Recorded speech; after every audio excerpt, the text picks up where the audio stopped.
Une forte délégation composée du préfet du littoral, du premier adjoint au maire de Cotonou, du directeur général du Fonds national pour l'environnement et le climat, du chef d'arrondissement, du chef quartier, de la police républicaine, des agents des eaux et forêts, des brigadiers et de la population a effectué une descente sur la plage de Fijoussé dans le quartier Fiegnon ce mardi 4 octobre 2022. Objectif, faire le suivi des activités du projet de nettoyage et de sécurisation des 125 km de plage du Bénin et sensibiliser les riverains. Alors nous avons effectué une première descente sur le site de Fiegnon 2 que vous connaissez, que nous avons libéré avec succès il y a de cela 1 an.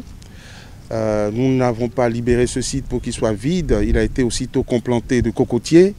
Nous sommes venus constater l'état de croissance de ces cocotiers et des entretiens qu'il a pu avoir. C'est globalement satisfaisant, même si on a pu déplorer un certain nombre d'incidents, d'actes de vandalisme. Donc notre présence aujourd'hui, c'était pour sensibiliser les riverains à faire de l'entretien de ces cocotiers leur affaire. Donc d'éviter de vandaliser, de l'entretenir, de le préserver. C'est bon pour l'environnement, c'est bon pour eux-mêmes et c'est bon pour l'esthétique de la ville. Il faut dire que cette visite fait suite au travail d'assainissement effectué depuis 2016 sur instruction du gouvernement. Un projet piloté par le ministère du Cadre de vie et du Développement durable qui a recruté des ONG pour le nettoyage et la sécurisation des plages. Nous sommes toujours dans la démarche de la territorialisation et du développement.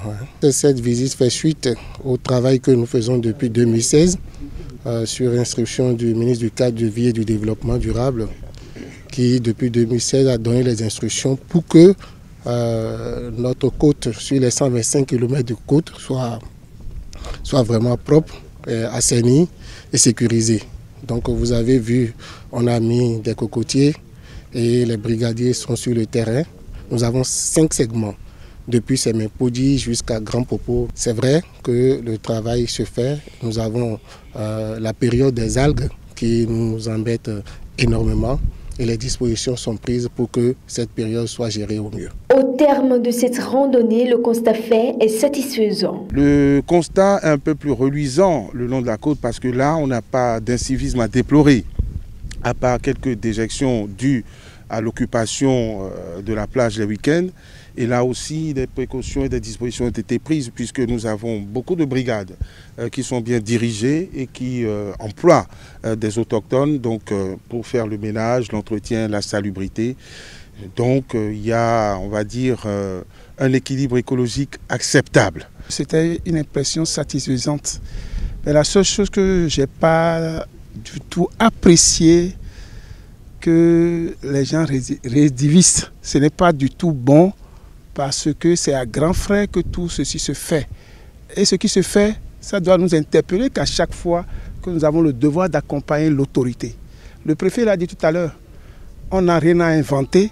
Seuls les enfants de ce pays, nous-mêmes de la cité, nous avons le devoir de rendre notre environnement propre.